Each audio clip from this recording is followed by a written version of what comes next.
están? Bueno, el tema que vamos a hablar hoy es el abordaje de uno de los tratamientos que tiene la insuficiencia respiratoria aguda, que es el tema que hablamos la semana pasada. Bueno, y uno de los tratamientos que tiene la insuficiencia respiratoria aguda es la ventilación mecánica no invasiva. Así que a continuación pasaré algunas filminas para tratar el tema. Adelante. Bueno, comenzando con las consideraciones generales de la ventilación mecánica no invasiva, vamos a decir que es una forma de soporte ventilatorio sin la necesidad de invadir la vía aérea, que se puede utilizar en pacientes con insuficiencia respiratoria aguda. Hoy en día es la opción elegida, no se discute su uso en la utilización del tratamiento de la insuficiencia respiratoria aguda. Permite mayor independencia al paciente, preservando la vía aérea superior y evita la necesidad de una sedación profunda, con los riesgos que esto conlleva en este tipo de pacientes críticos, ¿no? Refiriéndonos a la morbimortalidad. Comparada en el tiempo, la ventilación mecánica no invasiva es una opción más económica que la ventilación invasiva, ya que en esta última los elementos que se utilizan, los descartables que se utilizan, son costosos y, como dice la palabra, son descartables, se utilizan con cada paciente y se descartan, y sin nombrar además la medicación, las drogas sedantes que se utilizan para poder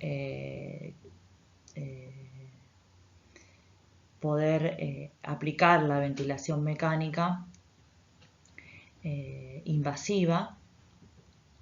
Todos estos elementos que se utilizan son mucho más caros y la ventilación mecánica no invasiva se utilizan unas máscaras de interfase que hay de distintas formas y tipos que ya las vamos a ver más adelante, son fácilmente reesterilizables. Y bueno, hoy en día ya no se discute la importancia, como decíamos al principio, ya no se discute la importancia a la hora de tratar un paciente con insuficiencia respiratoria aguda de utilizar la ventilación mecánica no invasiva, sobre todo en patologías como el edema agudo de pulmón o la exacerbación de EPOC, que son las dos patologías más prevalentes de la insuficiencia respiratoria aguda y donde figuran muchos estudios de investigación que avalan la utilización de la misma.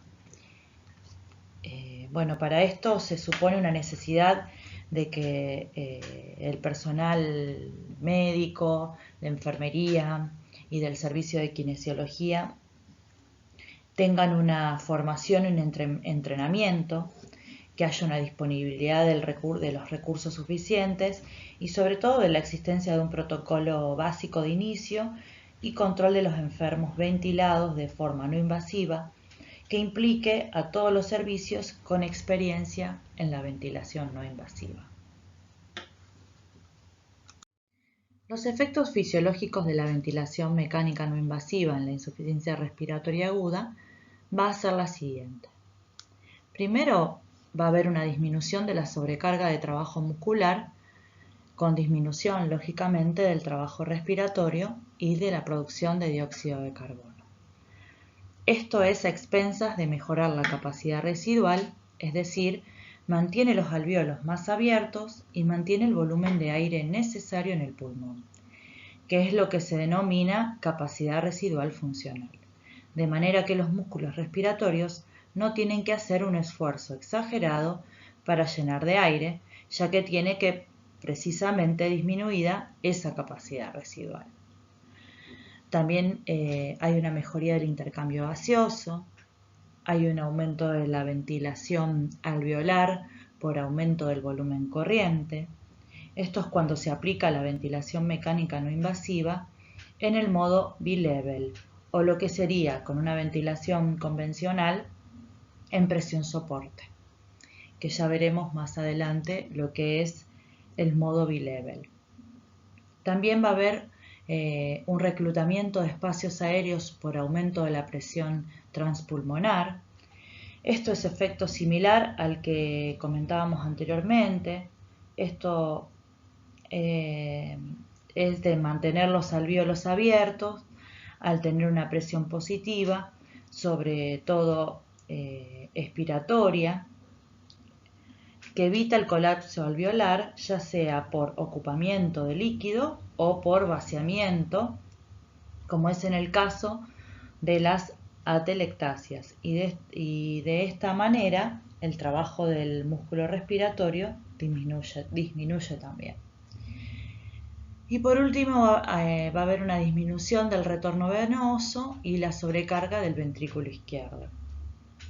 Esto es por un aumento de la presión intratorácica generada por la presión positiva, ya sea inspiratoria o expiratoria. Sobre todo, el mantenimiento de esta presión intratorácica positiva expiratoria hace que el retorno venoso hacia el corazón disminuya y con eso disminuye la sobrecarga del ventrículo izquierdo y con ello a su vez podemos disminuir la presión en la arteria pulmonar y en el lecho capilar pulmonar y esto sería otro de los efectos beneficiosos de la ventilación mecánica no invasiva en el edema agudo de pulmón. En cuanto a los objetivos de la ventilación mecánica no invasiva en la insuficiencia respiratoria aguda, tenemos que mejorar o aliviar los síntomas. Esto ya lo hablamos en la clase pasada. Reducir el trabajo respiratorio. Esto está explicado un poco en la filmina anterior, en la filmina de fisiopatología. Mejorar o estabilizar el intercambio gaseoso, optimizar el confort del paciente, que haya una buena sincronía paciente-ventilador. Esto es muy importante porque la falta de sincronía paciente-ventilador puede generar, o genera mejor dicho, un fracaso en la implementación de la ventilación mecánica no invasiva. ¿Qué pasa cuando hay una sincronía paciente-ventilador en la ventilación convencional? Bueno, en ese caso el paciente se lo seda directamente y la sincronía desaparece, pero tampoco es lo ideal. Lo ideal sería buscar la causa y tratar de corregirla, pero muchas veces es muy difícil y se termina sedando al paciente. Pero tenemos que tener en cuenta que en estos pacientes, la sedación sería contraproducente, ya que recordemos que el requisito de que el paciente respire por sus propios medios es fundamental para poder tratarlo con ventilación mecánica no invasiva. Bueno, otro objetivo es minimizar los riesgos. Para esto implica una actuación activa del equipo de salud, tanto enfermería como médicos terapistas, como kinesiólogos, porque estos pacientes pueden estar muy lábiles, tener tendencia a la somnolencia y terminar hipoventilando. Por otro lado, los controles de aerofagia, la ventilación mecánica no invasiva puede entregar flujos de aire muy altos a la vía aérea. En un paciente que está con sed de aire, como se dice en estos casos, respiran con la boca abierta, tragan mucho aire y esto puede generar complicaciones. El otro riesgo que se puede presentar es el riesgo de broncoaspiración en un paciente con abundantes secreciones.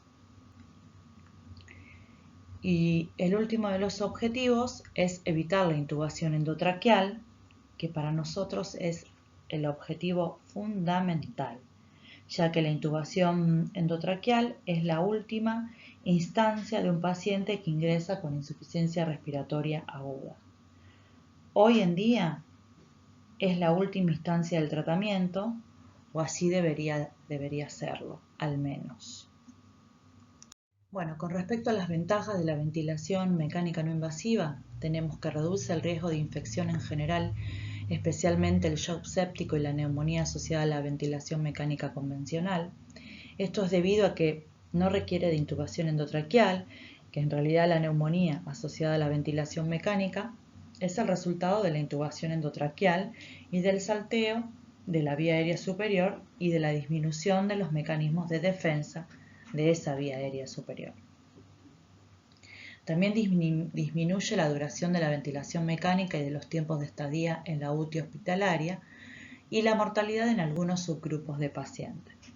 Esto lo podemos reafirmar dado que la ventilación mecánica no invasiva puede ser utilizada en muchos casos como ayuda en el destete, o sea, en el weaning de los pacientes o de algunos pacientes con insuficiencia respiratoria aguda. Mejora la relación costo-beneficio, esto ya lo hemos explicado en la filmina de la introducción al tema. Evita la sedación profunda y la relajación. Esto es fundamental ya que la necesidad de sedación y relajación muscular hace que la fuerza muscular de los pacientes se debilite día a día y estos pacientes muchas veces comienzan a complicarse y son el motivo de la polineuropatía de los pacientes críticos. Además de generar debilidad del diafragma, se dice que ya en las primeras 48 horas de sedación profunda, un paciente con ventilación mecánica convencional, el diafragma ya comienza a desarrollar debilidad con todo lo que esto implica a la hora de discontinuar la ventilación mecánica convencional. Permite el habla, o sea, la comunicación y la deglución. Este punto es muy importante para el paciente. Por supuesto, el tema de la deglución cuando la condición del paciente lo permita y se pueda discontinuar o se le pueda dar descanso al paciente de esa asistencia ventilatoria. El tema del habla, aunque suele ser incómodo en algunas interfaces, el paciente puede hablar. Muchas veces se desaconseja, sobre todo en la fase aguda de la insuficiencia respiratoria aguda, porque puede generar aerofagia y asincronías y así complicar el momento. Otra ventaja es no altera los mecanismos defensivos de la vía aérea, sobre todo hablamos de la vía aérea superior.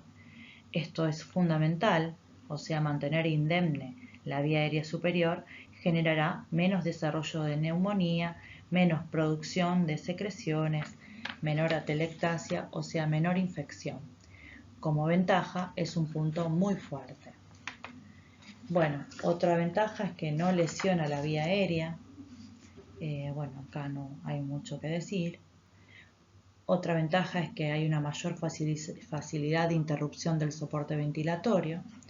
Esto es clave cuando el paciente comienza, mediante los cuidados y el control, comienza a notar, uno nota que hay una mejoría, ya sea en la clínica, como ser la mecánica respiratoria, la ausencia de fiebre, la misma frecuencia respiratoria en parámetros normales, y también apoyado en los parámetros gasométricos, se empieza a notar esa mejoría, simplemente se accede a bajar el soporte que está recibiendo el paciente o directamente a discontinuar el tratamiento sacando la máscara o interfase que tenga en ese momento.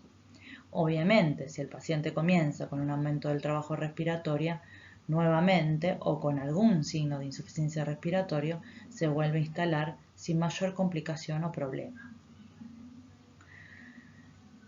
Produce similar mejoría del intercambio gaseoso en varias causas de insuficiencia respiratoria aguda comparado con ventilación mecánica convencional. Esto sobre todo porque el efecto de la presión positiva expiratoria es similar en la ventilación mecánica no invasiva como en la ventilación invasiva. Y por último tenemos como ventaja que permite la realización de fibrobroncoscopía en pacientes con insuficiencia respiratoria aguda, evitando la intubación endotraqueal en pacientes con o sin asistencia ventilatoria no invasiva. Esto es porque permite a los neumonólogos ver cómo están las primeras segmentaciones pulmonares sin necesidad de intubar al paciente, con lo cual la intubación en un paciente que está entrando o que se encuentra en alguna fase de la insuficiencia respiratoria aguda conlleva a que este paciente luego extubarlo no sea tan fácil, como si sacarle la máscara en el caso de la ventilación mecánica no invasiva. Muchas veces cuando se intuba solamente para realizar ese estudio, esa fibrobroncoscopía, el paciente permanece 2 o 3 días intubado, asociado a esa ventilación mecánica con los riesgos que esto implica. No obstante todas estas ventajas, es necesario entender que la ventilación mecánica no invasiva no debe usarse como sustituto de la ventilación mecánica convencional, cuando esta última está claramente indicada. Por eso su uso a conciencia y con la evaluación pertinente tiene como objetivo evitar la intubación endotraqueal, pero no sustituirla. Criterios para discontinuar la ventilación mecánica no invasiva y realizar intubación orotraqueal. Esto es similar a los criterios de falla de la ventilación mecánica no invasiva como soporte ventilatorio que veremos más adelante. Como dijimos anteriormente, la ventilación mecánica no invasiva no suplanta la ventilación mecánica convencional, de manera que cuando la situación del paciente no mejora en un periodo de tiempo que ya lo vamos a determinar en esta diapositiva, la instauración de la ventilación mecánica convencional, o sea, la intubación endotraqueal, es mandatoria. Intentar perpetuar el uso de la ventilación mecánica no invasiva para evitar la intubación, lo único que hace, y esto está altamente comprobado, es aumentar la morbimortalidad del paciente y al mismo tiempo generar una falsa noción de fracaso cuando en realidad no es la terapéutica con ventilación mecánica no invasiva lo que está fracasando, sino es el criterio del que la está usando de discontinuarla cuando las cosas no van bien. Dicho esto, vamos a los criterios. Primero, intolerancia a la máscara debido al dolor, disconfort o claustrofobia. Esto es un factor muy importante y muchas veces menospreciado por el personal de salud. Minimizar el disconfort del paciente independientemente de la interfase que se use es una de las principales causas del fracaso de la ventilación mecánica no invasiva. Muchas veces los operarios no tienen en cuenta lo que nos manifiesta el paciente y están instándole al paciente, dale, aguantá, que esto te va a mejorar, cuando la realidad es que la persona es claustrofóbica o simplemente siente mucho disconfort. Y bueno, todo esto genera un aumento del trabajo respiratorio, puede aumentar la presión arterial o en realidad la terapéutica que queremos implementar termina fracasando. Es muy importante y es una de las causas del fracaso de la ventilación mecánica no invasiva, desoír o menospreciar el disconfort o la intolerancia del paciente a la máscara. No todos los pacientes van a tolerar tranquilamente la máscara o la interfase que se use.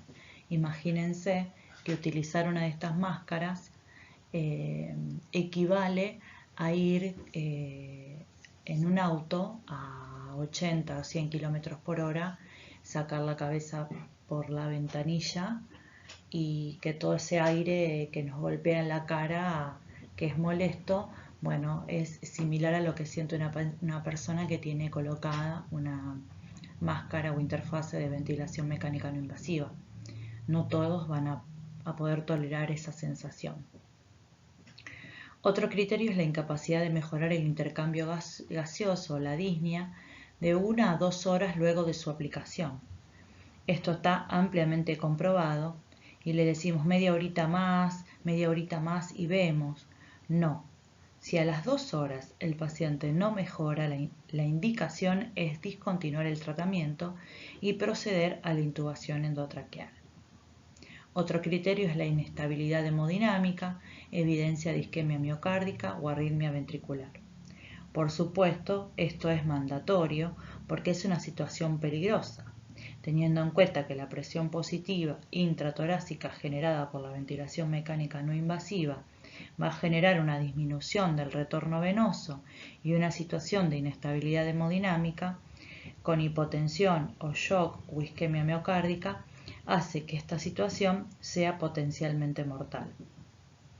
La ventilación mecánica convencional también genera disminución del retorno venoso, pero uno puede controlar mejor las presiones y, por otro lado, si es necesario, en estas situaciones los pacientes son sedados y manejados de otra manera. Otro criterio es la necesidad de intubación orotraqueal para protección de la vía aérea o por mal manejo de las secreciones. Este es otro punto crítico en el cuidado del paciente con ventilación mecánica no invasiva. El retraso de la intubación orotraqueal en estas situaciones puede derivar en complicaciones graves como neumonía por broncoaspiración o por clearance inadecuado de secreciones. Un paciente con muchas secreciones que no puede toser, ya sea porque tiene un deterioro del sensorio o porque comienza a no tener fuerza, esto hace que la acumulación de secreciones empeore, el intercambio gaseoso y, más aún, pueda generar una neumonía broncoaspirativa. Y por último, como criterio, puede ser que una incapacidad para mejorar el estatus mental dentro de los 30 minutos de aplicada la ventilación mecánica no invasiva en los hipercápnicos con letargia o en los hipoxémicos con excitación. Esto es similar al criterio anterior. No estamos hablando de pacientes que estén con alguna alteración del estado mental por un TEC grave o por una ACV. Estamos hablando de pacientes comatosos, intoxicados con retención de dióxido de carbono o en las primeras fases de la hipoxemia, ¿no? En forma de excitación psicomotriz o con euforia. Si en media hora de implementado el tratamiento no se ve mejoría en los criterios que tenemos, se debe discontinuar el tratamiento y comenzar con la intubación orotraqueal. Bueno, no todo es color de rosas en la ventilación mecánica no invasiva ni en ninguna terapéutica que se aplique, de manera que va a haber efectos adversos y complicaciones como en todo. No está exenta la ventilación mecánica no invasiva y vamos a tener complicaciones menores y mayores. Y acá vamos a ver los porcentajes en relación a su aparición. Como verán, están las que están relacionadas con la interfase, como el disconfort, el eritema facial, la claustrofobia, las úlceras, el rash acneiforme. Y pueden ver el porcentaje de ocurrencia de cada una. Luego están las relacionadas con el funcionamiento del equipo, o sea, con la presión y el flujo. Están colocadas de mayor a menor incidencia, ¿sí? La congestión nasal, el dolor en senos y oídos, la sequedad nasal oral, la irritación ocular, la aerofagia. Las fugas no constituyen una complicación en sí, pero sí son un efecto indeseado que muchas veces puede generar la falla o el fracaso de la ventilación mecánica no invasiva y la necesidad de intubación orotraqueal. Fíjense el gran porcentaje de ocurrencia de fugas. Esto no quiere decir que todas las fugas que presentan los pacientes o el sistema vayan a significar un fracaso. Para ello están los cuidados que se realizan para evitar estas fugas, para evitar que estas fugas sean lo suficientemente mayores como para determinar un fracaso en la terapéutica. Si ven la ocurrencia del mismo, es un porcentaje altísimo. Y luego están las complicaciones mayores, donde el porcentaje de incidencia es menor al 5%, como pueden ser las neumonías aspirativas, la hipotensión o el neumotórax. Evitar las complicaciones menores requiere del cuidado y atención por parte del personal de enfermería, como así también del resto del equipo de salud. Muchas veces su solución requiere pequeños ajustes en la colocación de las interfaces. Las presiones inspiratorias excesivas generadas por los aparatos deben ser monitoreadas para evitar irritación conjuntival y aerofagia. reajustar la máscara y sugerir disminución de la presión inspiratoria pueden generar un mayor confort y tolerancia del paciente a la terapéutica con ventilación mecánica no invasiva. Como se observa en el cuadro, las fugas son prácticamente universales, muy pocas modalidades ofrecen 0% de fuga. No obstante, controlar que éstas no sean considerables disminuirá la probabilidad del fracaso.